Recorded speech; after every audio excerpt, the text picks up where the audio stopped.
Welcome to the Gospel Road. We're going to look at Psalms chapter 84 and reading a little different of a version. I would say pretty close to King James, but it's one that I found that is actually a parallel with the Hebrew. It says, "For the leader upon the Gittith, a psalm to the sons of Korah. How lovely are thy tabernacles, O Lord of hosts!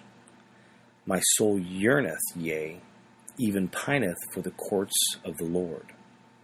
My heart and my flesh sing for joy unto the living God. Yea, the sparrow hath found a house, and the swallow a nest for herself, where she may lay her young.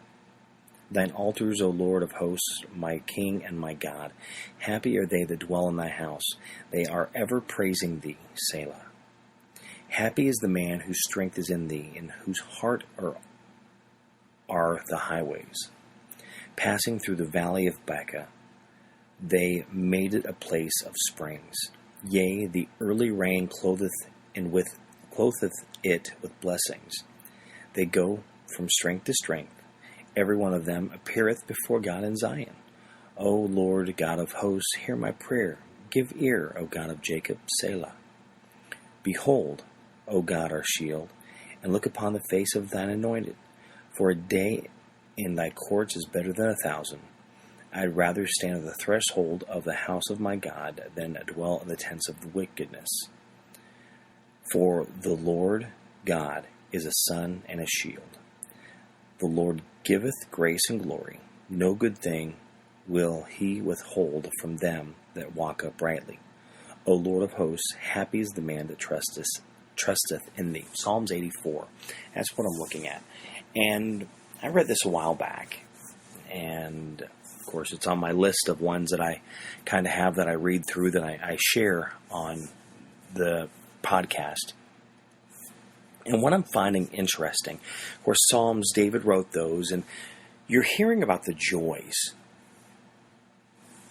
You know, the heart and flesh sing for joy unto the living God.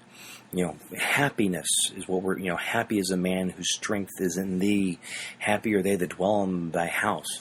Happy and joy. That's what I'm reading in here. And I guess what I'm finding that's interesting is growing up in church, having a lot of Christian friends, even listening to some programs over the past few weeks, they have been talking about how when people come in to the church, or people will meet someone who says that they're a Christian, you don't really see a lot of happiness and joy. I find that kind of interesting. Because, you've got this book, you've got the Bible telling you all these great things and all these good things about you. And, you're a child of God and He loves you. And, the sky's the limit. You can do whatever you want. And they sit there like somebody, punched them. Peed in their Cheerios. The way I was going with it, but, we'll use that word. They just got done sucking a lemon. What is the issue?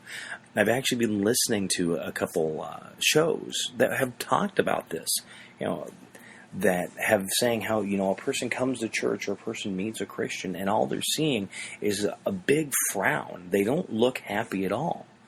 Well, if a person isn't looking happy, if a person isn't being happy, what is it that people are going to be drawn to you? What's going to cause them to be drawn to God?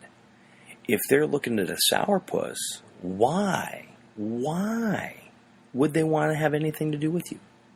Why would they want to have anything to do with God? These are the things that we have to think about and realize.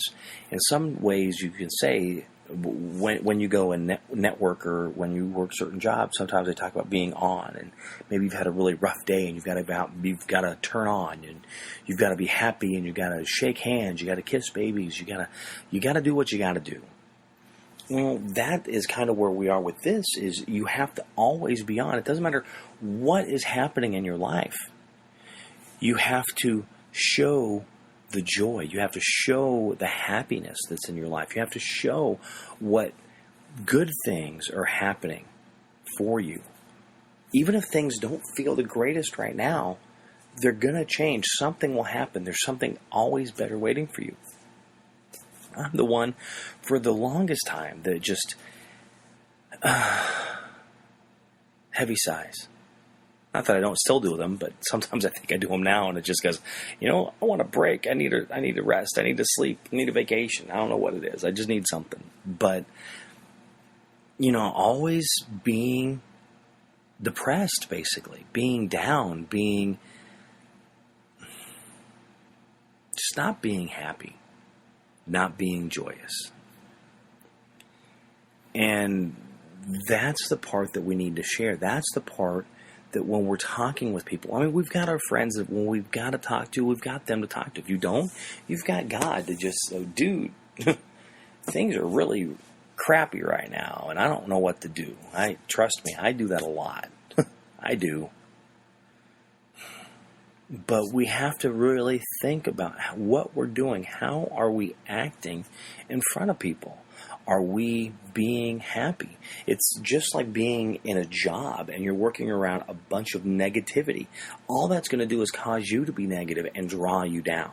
So you're looking for the positive reinforcements. You're looking for the positive attitudes. And those positive attitudes are going to pick you up and give you a great day. So what are you doing? Are you the person that's just him-hawing around and being Mr. and Mrs. Negative?